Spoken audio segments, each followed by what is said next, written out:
Again the Israelites did evil in the eyes of the Lord, so the Lord delivered them into the hands of the Philistines for 40 years.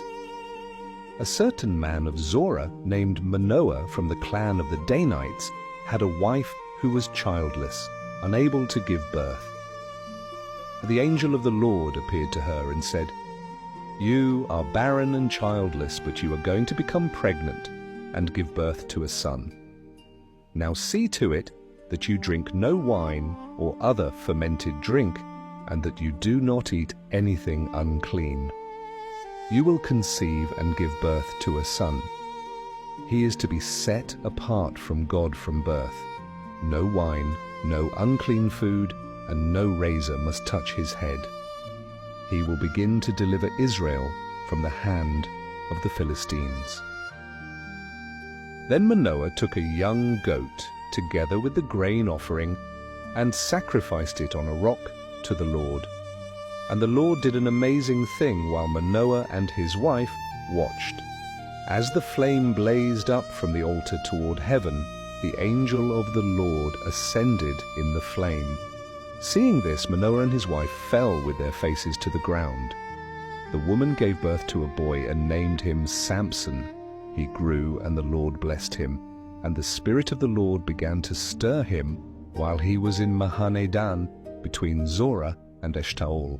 One day Samson went down to Timnah, and there he saw a young Philistine woman. When he returned home, he said to his father and mother, "I have seen a Philistine woman in Timnah. Now get her for me as my wife." But his father and mother replied, "Is there not an acceptable woman among your relatives or among all our people? Must you go to the uncircumcised Philistines to take a wife?"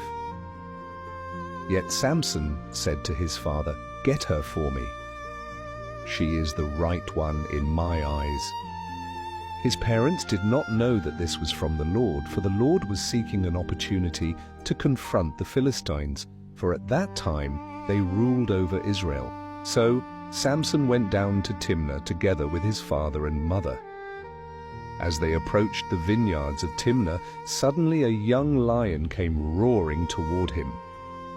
The Spirit of the Lord came powerfully upon him, so that he tore the lion apart with his bare hands, as he might have torn a young goat. But he told neither his father nor his mother what he had done. Then he went down and talked with the woman, and he liked her. Some time later, as he returned to marry her, he turned aside to see the lion's carcass, and in it was a swarm of bees and some honey. He scooped the honey with his hands, eating as he went. When he came to his parents, he gave some to them, and they ate also, but he did not tell them that the honey had come from the carcass of a lion. His father went down to see the woman, and Samson prepared a feast there, as was customary for young men. When the people saw him, they provided 30 companions to be with him. Samson said to them, "Let me now put forth a riddle. If you can answer it within the 7 days of the feast, I will give you 30 linen garments and 30 changes of clothes. But if you cannot answer it, then you shall give me the same." They said, "Tell us your riddle." And he said, "Out of the eater came something to eat. Out of the strong came something sweet." For 3 days they could not solve the riddle. On the 4th day they said to Samson's wife, "Entice your husband to explain the riddle to us, or we will burn you and your father's household." She wept before him, saying, "You hate me. You do not truly love me. You have given my people a riddle, but not told me the answer." He said, "I have not even told my father or mother. Why should I tell you?" She wept the 7 days of the feast, and on the 7th day he told her, because she pressed him so. She told the riddle to her people. Before sunset on the 7th day, the men of the city said to him, "What is sweeter than honey? What is stronger than a lion?" And he said to them, "If you had not plowed with my heifer, you would not have solved my riddle." The Spirit of the Lord came mightily upon him, and he went down to Ashkelon, struck down 30 men, took their garments, and gave them to those who explained the riddle. Burning with anger, he returned to his father's house, and Samson's wife was given to one of his companions. Later, at the time of wheat harvest, Samson went to visit his wife, taking a young goat.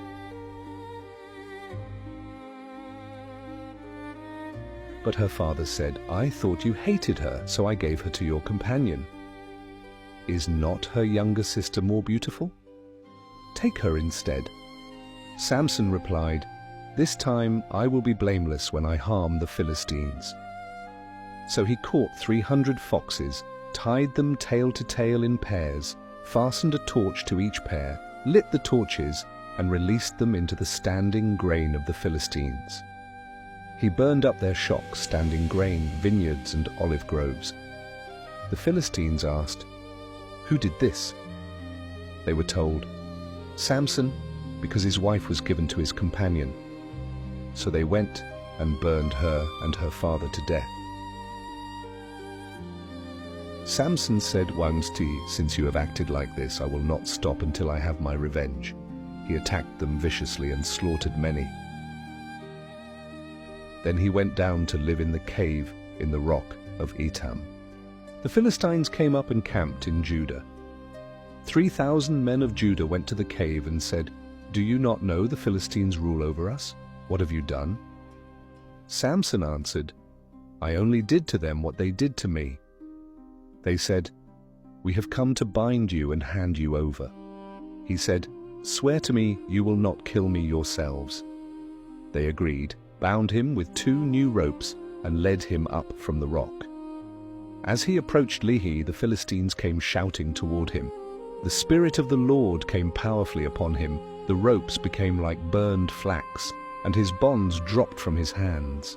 Finding the fresh jawbone of a donkey, he struck down 1,000 men.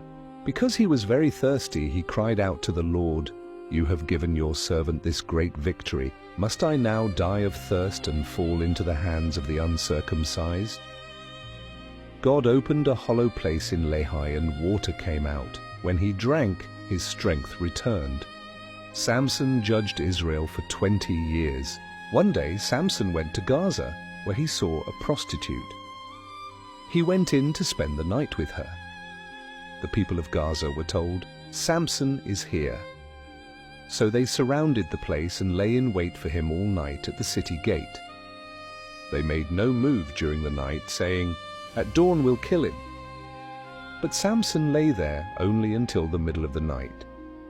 Then he got up and took hold of the doors of the city gate, together with the 2 posts, and tore them loose, bar and all. He lifted them to his shoulders and carried them to the top of the hill that faces Hebron. Some time later, he fell in love with a woman in the valley of Sorek, whose name was Delilah. The rulers of the Philistines went to her and said, "See if you can lure him into showing you the secret of his great strength, and how we can overpower him, so we may tie him up and subdue him. Each one of us will give you 1,100 shekels of silver." So Delilah said to Samson, "Tell me the secret of your great strength and how you can be tied up and subdued." Samson answered her, "If anyone ties me with 7 fresh bowstrings that have not been dried, I'll become as weak as any other man." Then the rulers of the Philistines brought her 7 fresh bowstrings that had not been dried, and she tied him with them. With men hidden in the room, she called to him, "Samson, the Philistines are upon you." But he snapped the bowstrings as easily as a piece of string snaps when it comes close to a flame. So the secret of his strength was not discovered. Then Delilah said to Samson, "You have made a fool of me. You lied to me. Come now, tell me how you can be tied." He said, "If anyone ties me securely with new ropes that have never been used, I'll become as weak as any other man." So Delilah took new ropes and tied him with them. Then, with men hidden in the room, she called to him, "Samson, the Philistines are upon you." But he snapped the ropes off his arms as if they were threads.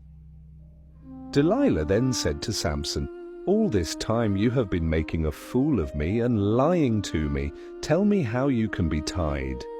He replied, "If you weave the 7 braids of my head into the fabric on the loom and tighten it with the pin, I'll become as weak as any other man."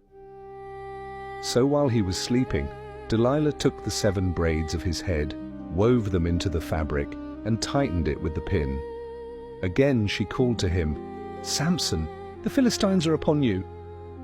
He awoke from his sleep and pulled up the pin and the loom with the fabric. Then she said to him, "How can you say, 'I love you,' when you won't confide in me? This is the 3rd time you have made a fool of me, and haven't told me the secret of your great strength." With such nagging she prodded him day after day until he was sick to death of it. So he told her everything. "No razor has ever been used on my head," he said, "because I have been a Nazirite dedicated to God from my mother's womb. If my head was shaved, my strength would leave me, and I would become as weak as any other man." When Delilah saw that he had told her everything, she sent word to the rulers of the Philistines, "Come back once more, he has told me everything." So the rulers of the Philistines returned with the silver in their hands. After putting him to sleep on her lap, she called for someone to shave off the 7 braids of his hair, and so began to subdue him, and his strength left him. Then she called, "Samson, the Philistines are upon you." He awoke from his sleep and thought, "I'll go out as before and shake myself free." But he did not know that the Lord had left him. Then the Philistines seized him, gouged out his eyes, and took him down to Gaza. Binding him with bronze shackles, they set him to grinding grain in the prison. But the hair on his head began to grow again after it had been shaved. Now the rulers of the Philistines assembled to offer a great sacrifice to Dagon their god, and to celebrate, saying, "Our God has delivered Samson, our enemy, into our hands." When the people saw him, they praised their God, saying, "Our God has delivered our enemy into our hands, the one who laid waste our land and multiplied our slain." While they were in high spirits, they shouted, "Bring out Samson to entertain us." So they called Samson out of the prison, and he performed for them. When they stood him among the pillars, Samson said to the servant who held his hand, "Put me where I can feel the pillars that support the temple, so that I may lean against them." Now the temple was crowded with men and women. All the rulers of the Philistines were there, and on the roof were about 3,000 men and women watching Samson perform. Then Samson prayed to the Lord, "Sovereign Lord, remember me. Please, God, strengthen me just once more, and let me with one blow get revenge on the Philistines for my 2 eyes." Then Samson reached toward the 2 central pillars on which the temple stood. Bracing himself against them, his right hand on the one and his left hand on the other, Samson said, "Let me die with the Philistines." Then he pushed with all his might, and down came the temple on the rulers and all the people in it. Thus he killed many more when he died than while he lived. Then his brothers and his father's whole family went down to get him. They brought him back and buried him between Zorah and Eshtaol, in the tomb of Manoah his father. He had led Israel 20 years. The story of Samson is not just about great strength or mighty victories. It is a reminder that every gift we have comes from God and must be used for His purpose, not our own desires. Samson's life teaches us that disobedience and pride can lead to our downfall, but it also shows us that when we turn back to God, He can still use us to fulfill His plans. No matter how far we've strayed, God's mercy can give us one last chance to make things right. Let us live every day with humility, obedience, and faithfulness, knowing that our true strength comes not from ourselves, but from the Lord.